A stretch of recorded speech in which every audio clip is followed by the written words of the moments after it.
যুক্তরাষ্ট্রের টেক্সাস রাজ্যে টানা ভারী বৃষ্টিপাতের পর আকস্মিক ভয়াবহ বন্যায় প্রাণ হারিয়েছেন অন্তত ৭৮ জন, নিখোঁজ রয়েছেন আরও ৪১ জন। শুক্রবার থেকে শুরু হওয়া এই দুর্যোগ এখন টেক্সাসের সাম্প্রতিক ইতিহাসে অন্যতম বড় প্রাকৃতিক বিপর্যয় হিসেবে বিবেচিত হচ্ছে। সবচেয়ে ক্ষতিগ্রস্ত এলাকা হলো কের কাউন্টি। এখানে নিহতদের সংখ্যা ৬৮ জন, যার মধ্যে ২৮ জন শিশু।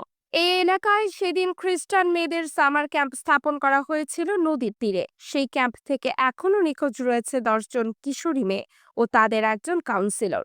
বন্যার পানি এত দ্রুত ও অপ্রতিরোধ্য গতিতে এসেছিল যে ক্যাম্পের বাসিন্দারা সেখান থেকে বের হওয়ার কোনো সুযোগই পাননি। এখন চলছে টেক্সাসের ইতিহাসে অন্যতম বৃহৎ উদ্ধার অভিযান। কের কাউন্টি থেকে এখন পর্যন্ত ১৮ জন প্রাপ্তবয়স্ক এবং ১০ জন শিশুকে জীবিত উদ্ধার করা হয়েছে, তবে তাদের পরিচয় এখনো নিশ্চিত নয়। উদ্ধার কাজ ব্যাহত হচ্ছে ব্যাপক ধ্বংসস্তূপ, ভারী কাদা ও রাস্তা বন্ধ হয়ে যাওয়ায়। উদ্ধারকারীদের অনেক সময় বিষধর সাপ বা বন্যপ্রাণীর মুখোমুখিও হতে হচ্ছে, যা কাজটিকে আরো ভয়ঙ্কর করে তুলছে। আবহাওয়ার পূর্বাভাস ও নতুন ঝুঁকি।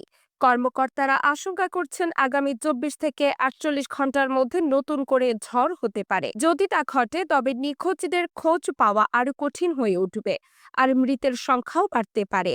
নেতাদের প্রতিক্রিয়া ও সরকারি পদক্ষেপ বিষয়ে টেক্সাসের গভর্নর গ্রেগ অ্যাবট ঘোষণা দিয়েছেন, প্রত্যেক নিখোঁজ ব্যক্তিকে খুঁজে না পাওয়া পর্যন্ত উদ্ধার অভিযান বন্ধ হবে না। অন্যদিকে মার্কিন প্রেসিডেন্ট ডোনাল্ড ট্রাম্প রোববার কের কাউন্টিকে বড় ধরনের দুর্যোগ অঞ্চল হিসেবে ঘোষণা করেছেন। এতে করে federal emergency management agency FEMA এখন সক্রিয়ভাবে টেক্সাসে কাজ করে যাচ্ছে। ট্রাম্প আরও বলেন, আমরা টেক্সাসের প্রতিনিধিদের সঙ্গে খুব ঘনিষ্ঠভাবে কাজ করছি। এ ঘটনা এতটাই ভয়াবহ যে ভাষায় প্রকাশ করা কঠিন। তিনি শুক্রবার ক্ষতিগ্রস্ত এলাকা পরিদর্শনের পরিকল্পনার কথাও জানান।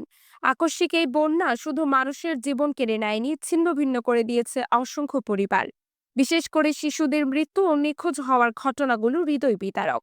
টেক্সাস এখন এক কঠিন সময় পার করছে, আর পুরো দেশ তাকিয়ে রয়েছে সেই উদ্ধার যজ্ঞের দিকে, যেখানে প্রতিটি জীবনই এখন অমূল্য। আমরা প্রার্থনা করি যেন নিখোঁজরা দ্রুত ফিরে আসে এবং ক্ষতিগ্রস্ত পরিবারগুলো আবার ঘুরে দাঁড়াতে পারে। Atia Afifa, zero TV desk report.